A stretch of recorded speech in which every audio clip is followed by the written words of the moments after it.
Agile Mind. How to keep year groups of 200 pupils plus apart from each other. Well, as you can see, I've got 4 buildings and I've got to accommodate 7 year groups. And as any mathematician knows, 7 into 4 doesn't work. Education recovery is critical for this generation of school children. So across England, head teachers sat down to take careful note of Gavin Williamson's plan. School will be compulsory. Parents who keep their children away could be fined. So-called bubbles of year groups could start, finish and take breaks at staggered times. Schools will be given testing kits for anyone who develops symptoms. And 2 confirmed cases could lead to the entire year being sent home to self-isolate. What are your chances, do you think, of having this school fully up and running in September? Evens. I'm always an optimist. I always try and think there's got to be a way of doing it. But I remain confused now about how I'm going to isolate bubbles, year group bubbles, in a school like mine.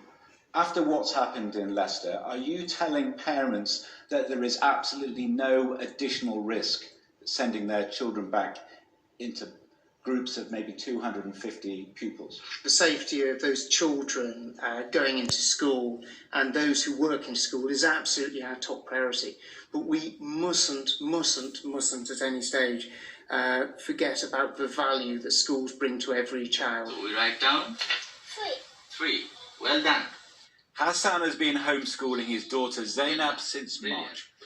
She lost her great-grandmother to the virus, and that makes her father fearful. If my daughter, God forbid, or someone else gets the virus and they spread it to public, and that school gets closed, who's going to take the responsibility? Will the government take the responsibility for losing one of the family members' life? I've been really impressed with you. In the end, it is the confidence of parents that counts, and that has less to do with school rules than the course of COVID come the autumn. John Ray, News at 10. Well, so the government's plans to get children in England back to school in September met with scepticism today, as we were hearing, by some head teachers, and Robert Peston joins me now.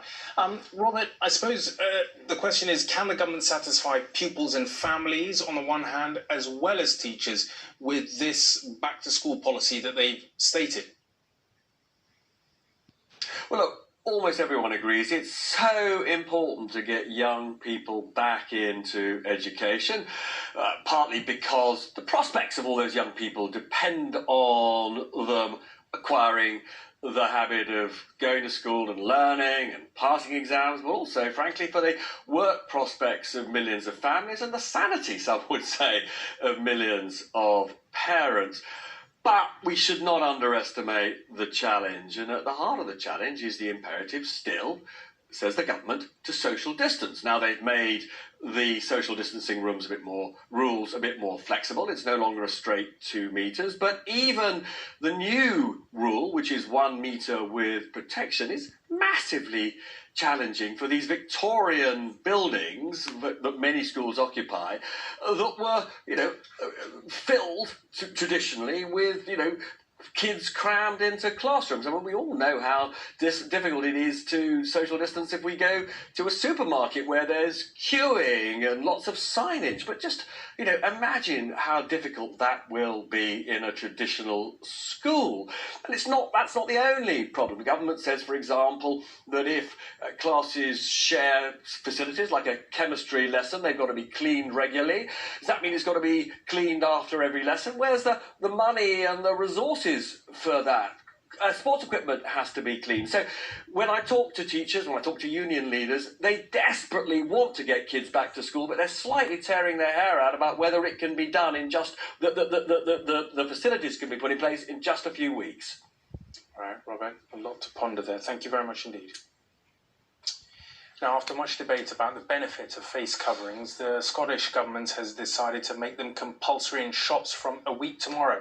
So, a toughening of measures on the one hand, but First Minister Nicola Sturgeon has announced that the 2 metre rule, while not abandoned, can be reduced to 1 metre in shops, pubs and restaurants, and they should have other infection prevention measures in place. While in Wales, pubs, restaurants, bars and cafes have been told they will be allowed to reopen outdoor areas from July the 13th, it will be a phased return for the hospitality sector, and the reopening of indoor services will be considered if it goes well. More popular restaurants are closing with nearly 2,000 job losses. This time, it is the group which owns Bella Italia